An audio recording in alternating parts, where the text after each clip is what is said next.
Kemudian ia dijual oleh ayahnya. Ibunya hanya bisa melihat dari depan rumah. Ini akan mengubah hidup gadis jelek itu. Dia dibawa ke sebuah rumah terpencil. Dia melihat wajahnya di cermin. Lalu dia menghancurkan cermin itu. Dia benci bahwa dia dilahirkan untuk terlihat seperti monster. Tapi wanita yang membelinya berbeda. Dia adalah dekan dari Witch College. Dia bersedia memberi gadis jelek itu kesempatan untuk jadi lebih baik. Gadis jelek itu tidak punya pilihan lain.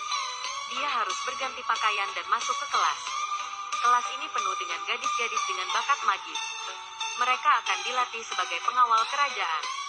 Dekan hanya mengajarkan satu mantra. Gadis ini harus bisa mengangkat batu yang ada di depan mereka. Bella sukses melakukannya. Tapi sesaat kemudian, tangannya mengkerut dan mengecil. Dekan mengatakan bahwa tidak ada sihir yang gratis. Untuk menggunakan mantra, ada hal yang harus dipertaruhkan. Kemudian dia mengambil bunga di sampingnya.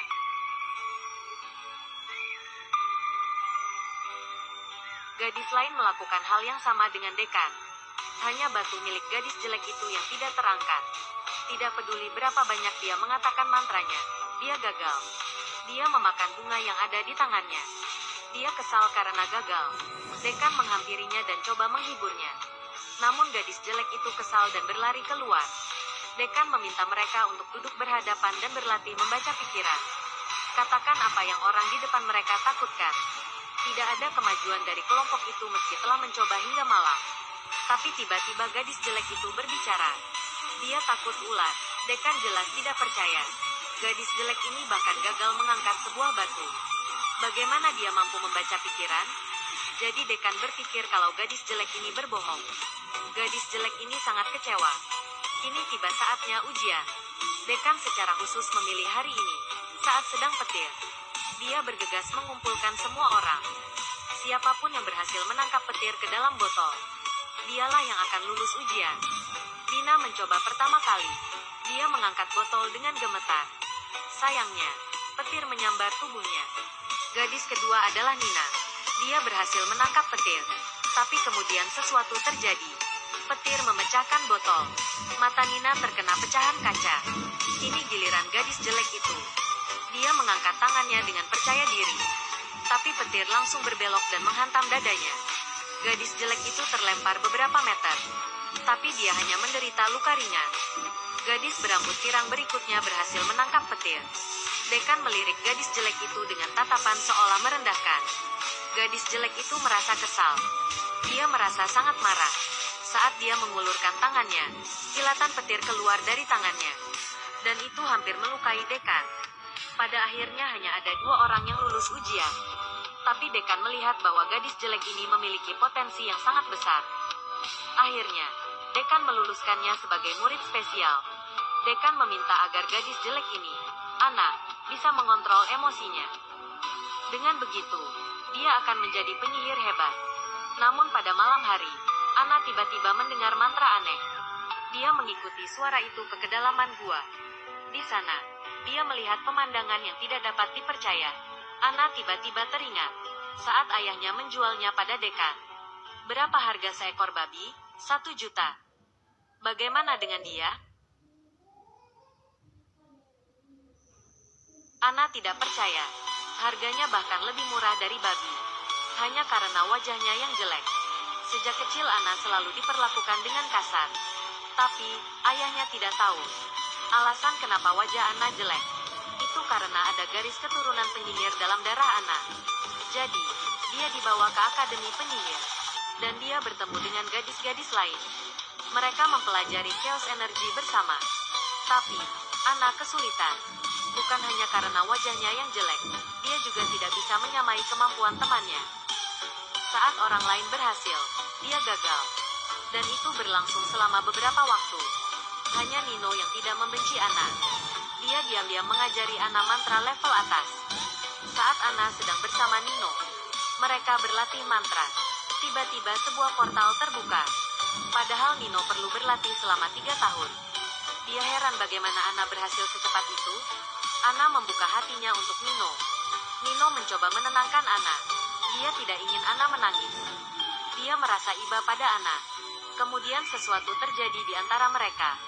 Mereka mulai merasakan perasaan yang lebih. Karena belajar dari Nino, Anna berhasil menguasai mantra, sehingga dia menonjol saat ujian kelulusan di malam berpetir itu. Dia mendengar mantra aneh. Dia mengikuti suara itu hingga ke gua. Di sana, dia melihat pemandangan yang mengejutkan. Dekan melambaikan tangannya. Ketiga murid yang gagal saat ujian menghilang begitu saja. Anna mendekat untuk melihat. Dekan telah mengubah mereka menjadi belut listrik dan meminta Anna untuk melepaskan mereka ke kolam. Ada banyak belut listrik seperti itu di kolam. Ini adalah harga dari kegagalan. Kegagalan mereka membuat mereka harus menjadi belut listrik yang menyalakan listrik di akademi dan menerangi mereka yang berhasil. Setelah beberapa tahun, Anna menjadi penyihir dari akademi sihir itu. Dekan melihat potensi bakat yang hebat dari Anna. Dia pun mendapat promosi menjadi penyihir tingkat atas. Berbagai ritual dilakukan. Anna akhirnya berhasil. Untuk pertama kalinya dia tidak takut berkaca. Dia merasa sangat senang. Tapi Tuhan menunjukkan lelucon yang lebih besar. Kenyataan bahwa Anna adalah keturunan penyihir jahat terkuak. Sehingga para petinggi tidak mengizinkan Anna di akademi ini. Anna menghampiri dekan untuk bertanya tentang hal itu. Tak disangka ternyata Nino yang membocorkan rahasianya. Untuk mendapatkan kekuatan yang lebih besar, Nino tega menghancurkan hasil kerja keras Anna. Dia bahkan berkata dengan sombong, kalau dia melakukan itu demi masa depannya bersama Anna. Anna terkejut saat mendengar itu. Ternyata Nino sangat egois. Ini membuat Anna sangat sedih. Dia kini tidak peduli. Berapapun harga yang harus dia bayar nantinya, dia akan mengambil semua yang seharusnya miliknya. Sejak kecil dia selalu dipandang sebelah mata, hanya karena wajahnya yang tidak cantik. Pada usia 20 tahun, ayahnya menjualnya. Lalu dia dikhianati orang yang dia cintai. Anna muak dengan semua perlakuan itu. Jadi dia memutuskan, dia akan mengambil semua miliknya. Dia mengunjungi Tony, seorang ahli operasi. Dia melakukan operasi untuk mempercantik dirinya, agar dia menjadi cantik. Proses itu sangat menyakitkan. Dan jika melakukan proses ini, dia tidak akan bisa punya anak. Tony memulai operasinya dan melakukan semua proses operasi yang menyakitkan. Anna sangat kesakitan. Apakah benar-benar layak untuk menjadi cantik? Setelah melakukan operasi, Anna datang ke istana penyihir. Dia melihat Nino bersenang-senang dengan wanita lain. Dia segera menghampiri Raja. Raja langsung tertarik pada Anna. Bahkan Raja tidak peduli dengan sekelilingnya. Raja mengajak Anna berdansa. Dia meletakkan tangannya di pinggang Anna, lalu meminta Anna untuk menjadi bagian dari kubunya. Beberapa tahun kemudian, Anna mengantar Ratu ke rumah. Ratu mengeluh bahwa kehidupan mewah terlalu membosankan. Anna juga merasa dia telah bekerja keras untuk mendapatkan semua status ini. Apakah benar-benar layak hidup sendirian? Tapi tiba-tiba sebilah pisau masuk ke dalam kereta mereka. Ratu ketakutan setengah mati. Anna membuka jendela dengan hati-hati. Dia melihat penjaga yang tewas. Lalu dia turun dan memeriksa. Dia melihat bahwa seluruh penjaga telah tewas. Dari kejauhan, sepasang mata menatap ke arah mereka. Di sebelah pria itu, ada kecoa raksasa. Anna kalah jumlah. Jadi dia segera membuka portal dan meminta semua untuk menyelamatkan diri. Ratu bertanya-tanya mengapa seseorang mengejar mereka. Ia mengancam akan menggantung kepalanya di tembok kota. Anna berkata, hanya raja yang mampu menyewa pembunuh hebat seperti pria tadi. Karena sang ratu melahirkan anak ke-6, dan semua anaknya perempuan. Raja ingin membunuh ratu demi menikahi wanita lain. Tapi dia tidak ingin mengejar ketinggalan. Penjaga mereka berlari terlalu lambat dan dibunuh oleh kecoa raksasa.